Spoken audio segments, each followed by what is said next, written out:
अहमदनगर जिल्ह्यातील ताजा घडामोडी बघण्यासाठी रोखोक या वृत्तवाहिनीला आजच लाईक करा, सबस्क्राईब करा आणि शेअर करा।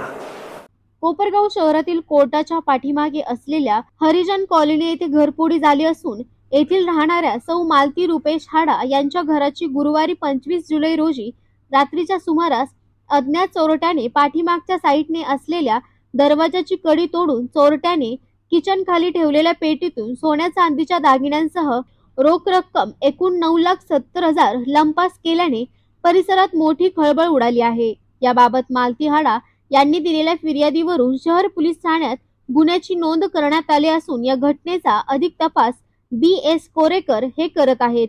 शहरातील वाढलेल्या चोऱ्यांच्या घटना, घरफोड्या यांचे प्रमाण वाढत असून याबाबत शहर पोलिसांनी रात्रीच्या वेळेची गस्त वाढवावी अशी मागणी नागरिकांमधून होत आहे।